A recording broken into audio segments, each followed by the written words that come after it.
Second.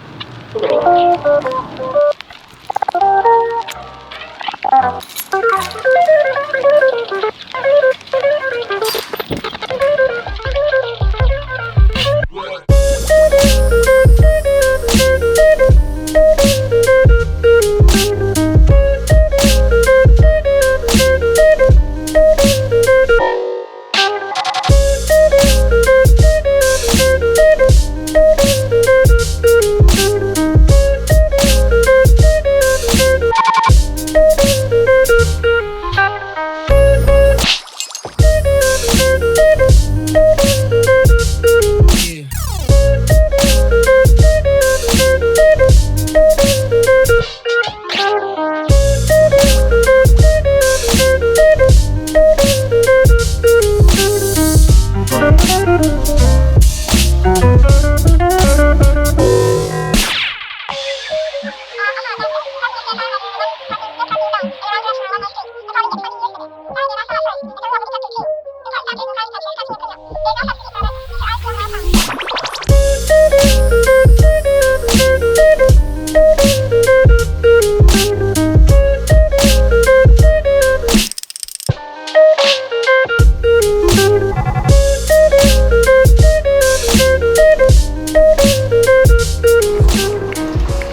Alright, so he just finished building this workbench over here.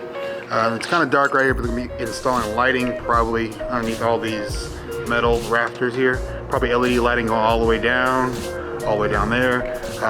Some more shelving, a desk space that actually wraps around, goes about to that side, and probably all the way down to the end of the shop wall back there.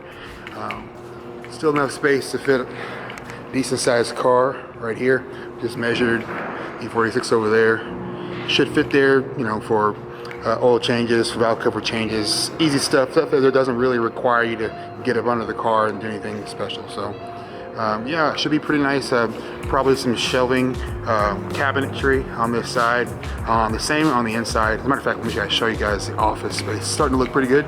Got the flooring done. I missed that a few weeks ago actually, when this got installed, but they installed wood flooring in here.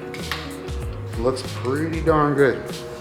And I think that's the color they decided to go with. These walls are already done this color here, but these cabinets are going to wrap around and do actual granite countertops wrapping around here, and it's probably where I'll be doing most of my work, since I'll bring my editing laptop here to do most of my editing inside the shop. And last time when you guys saw the shop tour video, there was nothing in here. These lifts weren't here. They got installed about 2 weeks ago now. If you guys follow me on Instagram, or you follow Beamer Nation Texas on Instagram, you'll see that these got installed recently. They're powered and working. As you can see, got this. I'm guessing that's not really any M3 up there, but it's got M3 parts on it, and that 740 is getting worked on. This just showed up. Customer brought the car in at 323, did a motor swap himself, and can't really figure out why it's not turning on. So probably something you guys might see if you check out the Beamer Nation Instagram. This is the kind of stuff that goes on. That's what keeps the lights on. I'll do my best to show you guys what's going on inside the shop, but without further ado, guys, let's go ahead and get into the point of today's video. That one topic I want to talk to you guys about has to do with the E36 and the E46. All right, so the purpose of today's video was to show you guys what's going on inside the shop. But if you read the title of today's description, it has to do with the E36 and a possible 6-speed swap. Now, this is not a new concept, obviously. People have been swapping 6 speeds in the E36s for quite some time, but those of you guys out there that have actually tried to source the parts know that it's a very, very expensive endeavor. Probably because sourcing the parts is kind of a toss-up. Not to mention that the transmission itself is going to cost you upwards of $1,000 plus, depending on the condition, depending on what it was out of. Just knowing that, going into that, knowing you're going to spend that much money and not have any more of the driveline assembly parts can be a daunting task. So today's video, we're going to be talking about something that I realized was a possible solution that is not even talked about at all. So let's get into it. The E36, it came with a 5-speed ZF. It came with a get rag an assortment of different get rags that are actually used in the E36 chassis, and that kind of brought me to a certain idea. Now here in the United States, we got the S52B32 engine. It was mated to a 5-speed ZF transmission that is fairly strong, and it's, as far as I'm concerned, it's a really good transmission for the S52. But because we got the US spec, we didn't get this 6-speed variant. So after doing a little bit of digging, you can easily find out on Google that a lot of people use these 6-speed transmissions from the E46, and they either get a custom drive shaft, they use a Euro drive shaft from the European E36 M3. Now, since we don't have those readily available, obviously the drive shaft is not going to be part of this particular video. We will get into that at a different time and what solution I think might be a great solution for them. But with today's video, we're going to focus more on the E46 M3 counterpart, but not the 6-speed like you think. I'm actually talking about the SMG transmission. If you do a little bit digging around, like I've done on the E46 M3 forums, you'll find that a lot of the SMG guys are swapping their SMG transmissions to a 6-speed manual, a complete manual. Now, there's a lot of information out there about people taking the 6-speed SMG transmission and drilling in all the necessary components to make it an actual legitimate 6-speed transmission, but we're not actually talking about that.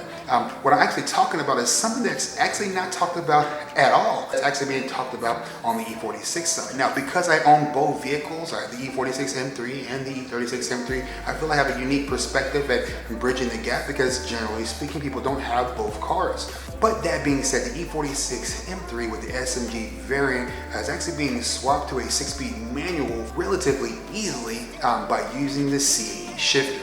Now, if you're not familiar with the CAE shifter, it's a billet shifter that is a chassis mount shifter that gets rid of all your shift linkage that goes underneath inside the transmission tunnel. It gets rid of all that altogether and gives you a more traditional bolt action transmission shifter feel that you really don't get with the E36, because let's just face it, the transmission and linkage design is kind of archaic, and though it can be mediated with better bushings, it really just doesn't compare to a lot of the Honda, Nissan transmissions that are widely used in other vehicles used in swaps. By using the chassis mounted shifter, it mounts itself to the transmission tunnel. But the great thing about the CAE shifter or CAE shifter like shifters, I'm sure there's ones that I'm forgetting, but the main reason you want to use this one is because it has what's called a reverse lockout, which is the main reason that you pull the SMG transmission and convert it by adding in those components and drilling things in order to make that transmission behave like a traditional 6-speed.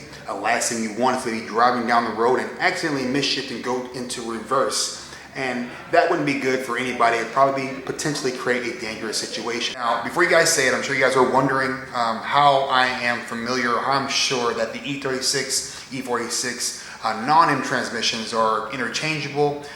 There's a video, I'll link it down in the description down below, where E46 M3 drivers that have the SMG transmission are actually swapping over 5-speed transmissions from the non-M3s to their E46 M3s, and it's working just fine.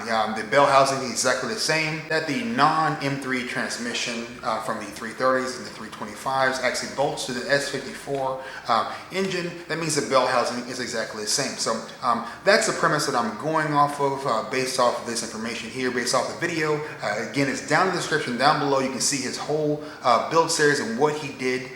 For those of you guys that are here for that particular reason, but for those of you guys that are the E36 guys trying to figure out how to inexpensively swap your vehicle over to a 6-speed, this might be the right way for you, given the simple fact that SMG transmissions are literally given away once they're swapped. They're pretty much thrown in the trash once the SMG pump dies. You can dies on them. It'd be a great candidate for an E36. Now, in this picture here, you can see that the hydraulic pump is attached to the SMG transmission. You simply remove that and you'll see that it has a traditional slave cylinder like any traditional transmission, manual transmission, and it has a shift selector without the shifter joint. For those of you guys looking for that part number, I will leave that down in the description down below. You can also find it on the Beamer Dude Automotive Garage. Anything that we talk about in these videos will be traditionally listed on there, and if I don't list it on there, leave me a comment down below and I will add it there for you. For those of you guys out there that are pretty much following where I'm going, you get where I'm going with this.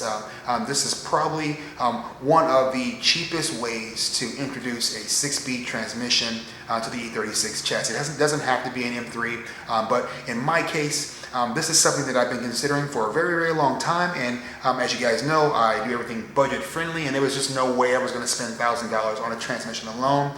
Not when I could set a $1,000 budget maybe total to have everything said and done, including the shifter assembly. So hopefully this helped one of you guys out there. Hopefully I shed some light in an area that maybe you weren't even thinking about. Maybe I helped shed some light on a future project that was at the back of your mind, and hopefully you didn't go ahead and spend your money on a traditional 6-speed from a A330 CI or E36 M3. So that's going to about wrap it up for today's video. I thank you guys for watching today's video, guys. I know that these videos are becoming far in between.